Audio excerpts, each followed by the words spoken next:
Alright, this is Big Boss Foxhound Woods Ball come to you from Fort Lauderdale, and this is going to be a little different from what I usually do. I'm usually doing some type of demonstration piece, trying to do some type of how to video, but with this one, we're deviating from the usual paintball stuff. Now, this video that I'm doing is going to be a movie review. Range 15, directed by Ross Patterson. Now, with this movie, this one actually has, not sure if it should be called the following of sorts, but it's actually the first movie that is made by veterans for veterans. The basic story is a bunch of guys get out of the military, they get drunk, arrested, and they're in the drunk tank. Yet, lo and behold, the zombie apocalypse kicks off, and now these guys got to get to a military facility called Range 15. And things just get nuts from there. Now, this movie was directed by Ross Patterson. You've got Nick Palmisano, Matt Best, you got Vincent Vargas, and the real interesting thing about this movie is one, it's politically incorrect. Two, the bulk, if not three-quarters of the cast and crew are all military vets from Iraq or Afghanistan or have some type of prior military service. A lot of the amputees in there are also veterans who were wounded by IEDs, stuff like that, but not getting into that. You've got a wide range of cameos from a lot of people on this film, and let me run down a few of them just to see where this one goes. You got Danny Teo, who was in a lot of the Robert Rodriguez movies like Machete, From Dusk Till Dawn, El Mariachi. He's done family movies like Spy Kids, even a cameo in Modern Family. But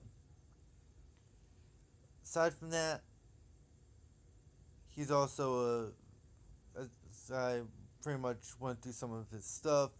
Very talented as an actor. And moving on, you've also got Tim Kennedy, an MMA fighter. Also, he's a former member of the Army Special Forces, or Green Berets. But keeping on with that one, you got Randy Couture. Now, Randy Couture is known as Toll Road from the Expendables franchise. He was also an MMA fighter, and he served in the Army in the 80s, so Randy Couture brings a very strong set of skills to this project. Even though he's doing a cameo, it still shows. You've also got Marcus Luttrell. Now, for all you guys who've been living under a rock for a good decade or two, Marcus Luttrell wrote the book Lone Survivor, which documents his account of Operation Red Wing, which happened on June 28th, 2004, where his team of him and three other SEALs went into the mountains of Afghanistan. All hell breaks loose, and Marcus is the only guy that survives the ordeal thanks to the help of local Pashtuns. And if you want to learn more, check out Lone Survivor on DVD, Blu-ray, or just get the book written by Marcus Luttrell himself. But I will say he's got a cameo in this movie, and it's actually pretty funny the way they look at, the way they executed that one. You've also got William Shatner in there. For all you sci-fi geeks, Shatner's iconic.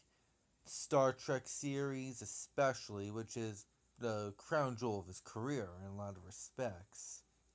He's done a lot of sci-fi conventions. He even did a few scenario games for paintball here and there, but you can probably find those online if you know where to look. You've also got Dale Dye in this movie, which is interesting. Now, Dale Dye is a Vietnam vet, Marine Corps captain, but for all of us hardcore movie buffs, we'll also remember he was the military advisor on such projects as The Pacific, Band of Brothers, which he also had a role in as Colonel Sink. He also did Oliver Stone's Platoon, which he played the company commander.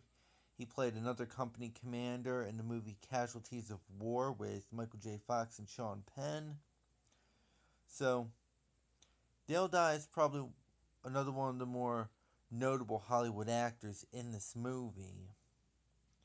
Aside from that, as I probably just mentioned, almost the entire cast and crew either is a military combat veteran or have prior military service. Now, love it or hate it, guys, major companies pay movie producers and movie companies for product placement. Range 15 does have product placement, but all the products in this movie that are featured are from businesses that are owned, operated, and or founded by veterans. You've got Nick Palmisano's brand, which is Ranger Up military and MMA apparel. You've got Matt Best's Article 15 clothing, as well as his other brands of diversified products, which include Lead Slinger's whiskey and Black Rifle coffee. You also have North American Rescue, which is a company that handles stuff from trauma gear, kind of not really prepper stuff, but they do civilian level IFAKs for mountain climbers and various other things like that. But they've got a solid reputation because they are veteran owned and operated. And I could keep going from what I remember. One of them, the other companies was PSD Firearms, which is another gun company which is owned and operated by veterans. Now, with that being said,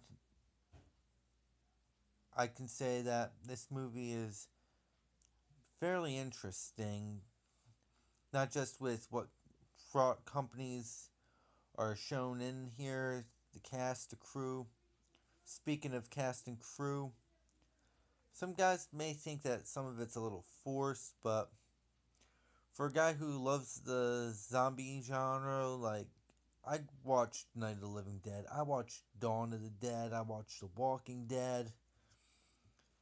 I will say, yes, this is a spoof film, but there's so many layers of other things going on in this movie as far as them coming through the as the movie progresses. You see our heroes in certain situations. They'll look at stuff like stolen valor. They'll look at stuff like assholes desecrating the flag, as well as a few other things. This movie, by no stretch, is politically incorrect, and I think Ross Patterson and all involved did an excellent job with this movie for an indie film. I absolutely enjoyed it, and quite frankly, I think indie films suck, but knowing that it was done with Matt Best and the Article 15 crew, I've seen his work on YouTube as well as the guys at Ranger Up, so these guys had some necessary talent for this movie. They produced it, they wrote it. So I will say for those guys, for Nick, Matt, Rocco, JT, they did one hell of a fucking job. I thoroughly enjoyed it, and I'm not even a veteran yet. I got some of the stuff. I thought it was a laugh riot on some scenes, and it takes a lot in the movie for me to start to bust a gut laughing, but they fucking did it. Now, with that being said, is this movie gonna piss people off? Hell yes. This is the most politically incorrect movie I've seen. It's unrated, thank God. If they ever do a sequel, and I hope to God they do, I'd hope they grab Paul Buffoni of Bravo Company Manufacturing. Maybe they'll grab Larry Vickers. Maybe they'll grab Iraq Vet 8888, but only time will tell on that one. Overall, I think Ross Patterson did an amazing job on this movie, considering this is the first time I've seen any of his work professionally as a director, but you also see him play a small role in this one, which is pretty good. And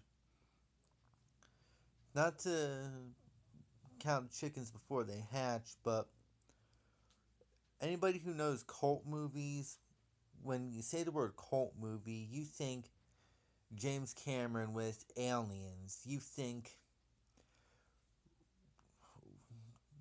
Ridley Scott with the original Aliens, as well as movies like Army of Darkness with Bruce Campbell. Those movies are cult films, and Range 15 is definitely going to end up there in that same bracket of cult films, especially because of the credentials that it has as far as it being an all veteran cast and crew. You've got it being very politically incorrect, and quite frankly, it's like the way they did it is like all those involved proudly flew a raised middle finger at the Hollywood system and its overly politically correct bullshit. And I would highly recommend this movie. I'd find it on iTunes, Amazon, YouTube even, which is ironic, though that's probably pirated, bootleg, because there are idiots that'll do that. But overall, this video was made by veterans for the veteran community, and I gotta say, for all involved, they did a great job on it, and you can catch my written version of this review at outerheavenpaintball.blogspot.com. A link will be posted in the description to this video or an annotation somewhere on my face, if anything. But aside from that, this is Big Boss, and I'm out of here.